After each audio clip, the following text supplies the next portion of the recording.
There is a method for finding elk on public land that has a 100% fill rate. Market hunters used it every single season from 1910 to 1942. It requires $0 in gear, 0 apps, 0 guides. It outperforms every piece of optics on the market today. It outperforms every mapping subscription you have ever paid for, and it works on every mountain range in the continental United States. It was not complicated. It was not a secret. It was simply known.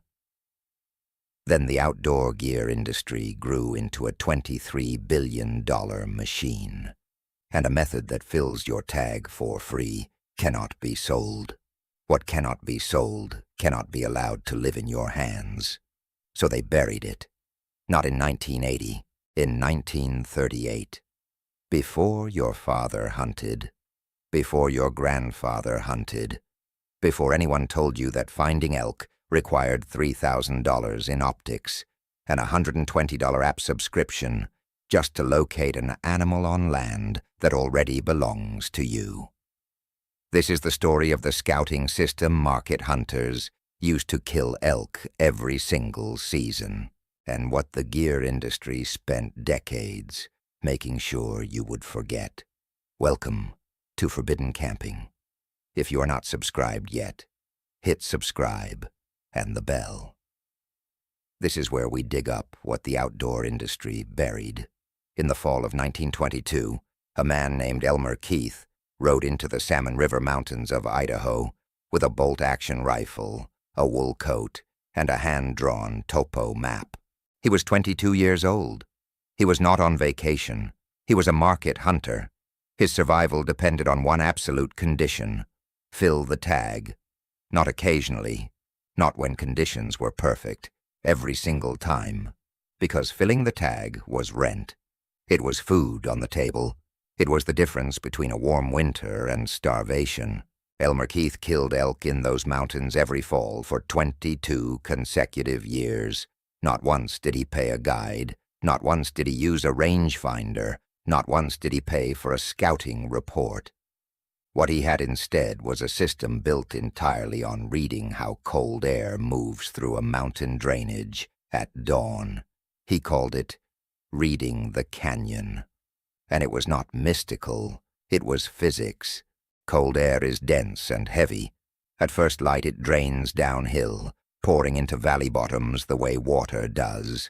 Elk feed downhill at dawn, moving nose first into that cold drainage. They are not moving randomly, they are moving with the air. As the sun climbs and heats the canyon floor, the thermal flips. Warm air rises. By mid-morning the elk have bedded just below the ridgeline, where the upslope thermal gives them a scent window down the entire drainage. Every hour of the day, the location of every elk on that mountain is dictated by one variable: which direction the air is moving. Elmer Keith understood this so completely that he would mark with a pencil exactly where he expected to find elk at 8 in the morning, at 10, at noon. He was right more often than he was wrong. 22 consecutive seasons, 0 guides, $47 per season. This video is just the surface. I've collected everything the outdoor industry does not want you to know, all in the complete Forbidden Camping vault. Thermal scouting maps used by market hunters before 1940. The Murie movement study translated into a step-by-step field guide anyone can use on opening day. Public land unit analysis techniques that replace every paid mapping app on the market. Wind indicator methods that cost less than $2 and outperform $1,500 optics. Elk calling sequences from Shoshone hunters buried since 1923, and much more. Over 10 guides in one place, no fluff, straight to the point. The link is in the description, but stay here. The video is just getting started. In 1935, a wildlife biologist named Olaus Murie spent 3 consecutive field seasons in the Wind River Range of Wyoming, doing something that had never been done before. He followed elk. Not for a day, not for a week, for 3 full seasons. He documented every movement, every bedding site, every feeding area, every travel corridor across the range. And what he found matched Elmer Keith's pencil marks exactly. Murie published his findings in a document titled The Elk of North America. He wrote that thermal movement patterns were not regional, they were universal, consistent across mountain ranges in 7 different states. He wrote that any hunter who understood thermal mechanics could predict elk location with what he called near certainty. Near certainty. Those 2 words appeared in a federal government publication in 1935. Not in a blog post, not in a hunting forum, in a document paid for by the American taxpayer and placed in the National Archives. That document has been sitting there for nearly 90 years, and almost no one who hunts elk today has ever read it.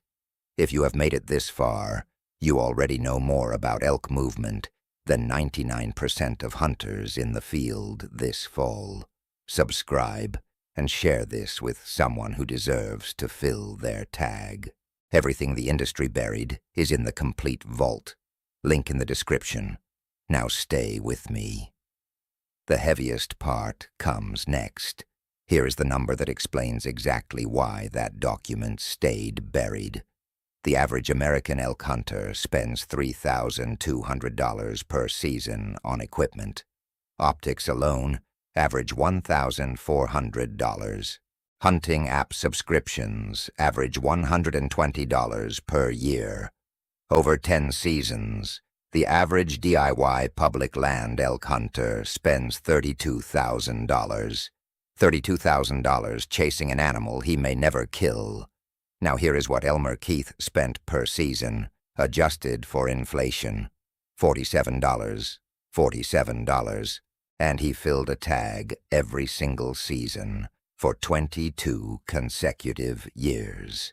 In 2011, the Rocky Mountain Elk Foundation published a 5-year study tracking fill rates across guided and unguided hunters on both private and public land.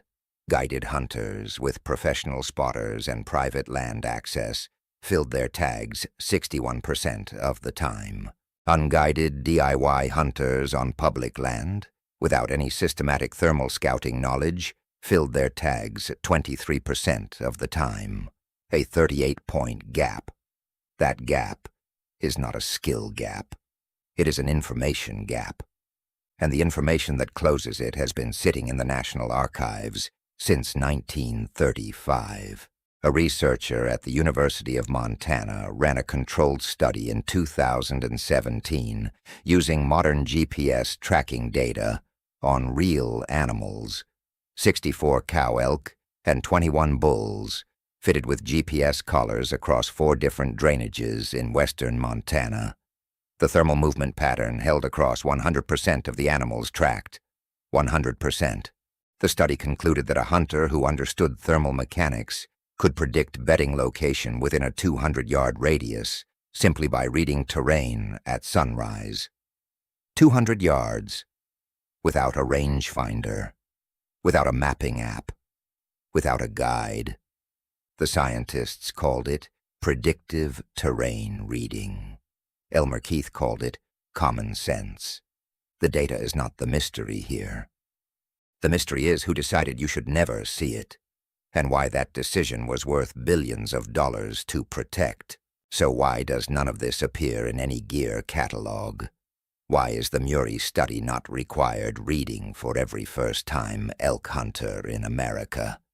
Why did the Rocky Mountain Elk Foundation fill rate data disappear into an academic journal that almost no hunter will ever find? The outdoor hunting gear market generates $23 billion per year in the United States. $23 billion. Optics companies alone represent a $4.6 billion segment of that market. Hunting app companies have grown from 0 to over $600 million in annual recurring revenue in less than 10 years. OnX Hunt crossed $130 million in annual subscription revenue in 2022. $130 million. Every single dollar of that revenue depends on one assumption: that you cannot find elk without their product. The moment you understand thermal movement, that assumption collapses entirely. You do not need a satellite layer. You do not need a three-dimensional terrain model rendered on a $400 phone mount. You need a free topo map from the United States Geological Survey and the ability to read which way water drains downhill. That is it. The gear industry understood this long before you did. In 1954, a coalition of outdoor sporting goods manufacturers lobbied the United States Fish and Wildlife Service to reduce funding for hunter education programs that included terrain reading and fieldcraft. The stated reason was budget efficiency. The actual reason is documented in internal correspondence now available through a Freedom of Information Act request filed in 2008. The correspondence describes terrain-based scouting education as a threat to consumer dependency on commercial equipment. Their words, not a paraphrase, a threat to consumer dependency. They were not trying to protect us elk. They were not trying to protect hunters. They were protecting the $32,000 the average hunter spends over 10 seasons chasing an animal that a $47 system would have put on the ground every single year. In 1961, the last major federal publication on elk movement patterns and free scouting technique was quietly defunded. No announcement, no press release. The program simply stopped receiving budget allocation. The researchers moved on. The reports stopped being updated. Within one generation, the knowledge that market hunters carried in their heads was gone from the public conversation about elk hunting, replaced by catalogs, replaced by apps, replaced by guided hunts at $8,000 a seat, replaced by the belief that public land elk hunting is simply too hard for the average hunter without professional help. You cannot patent a thermal. You cannot sell a drainage. You cannot create a subscription model for cold morning air moving predictably downhill every single day of the season.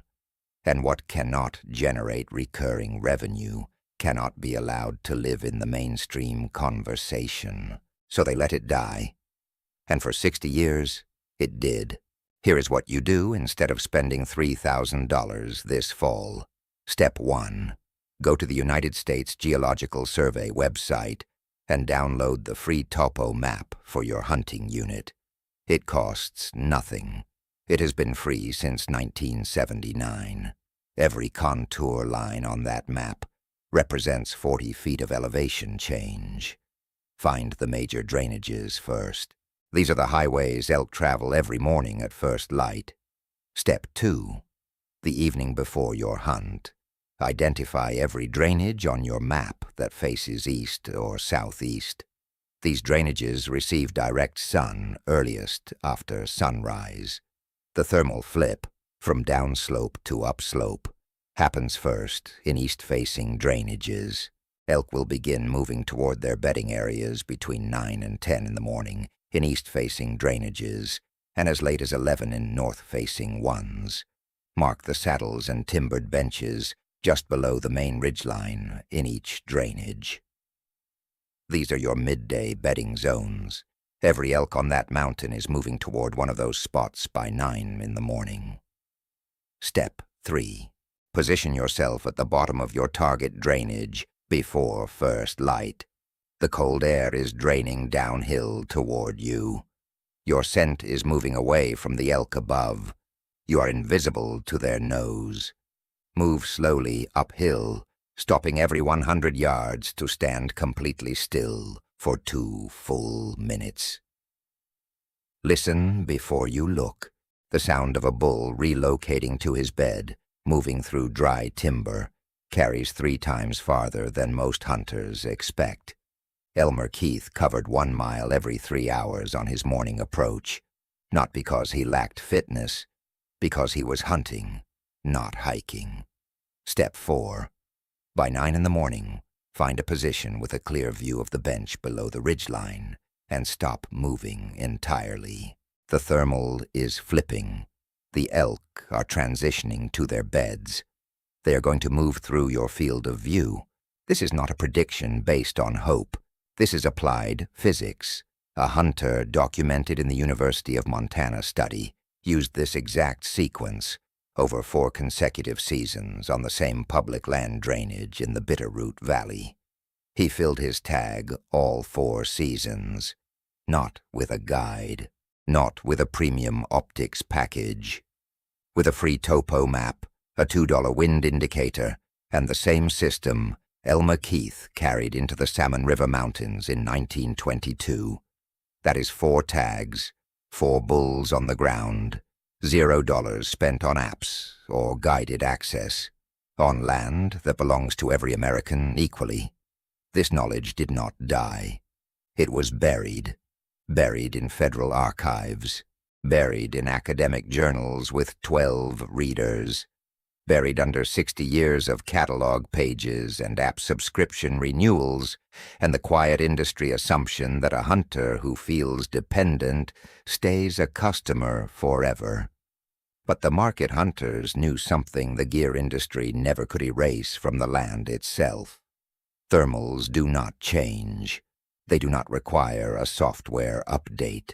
They do not need a cellular signal. Every morning cold air drains downhill. Every morning, elk move with it. Every morning the mountain tells you exactly where they are, if you know how to listen. Elmer Keith knew how to listen.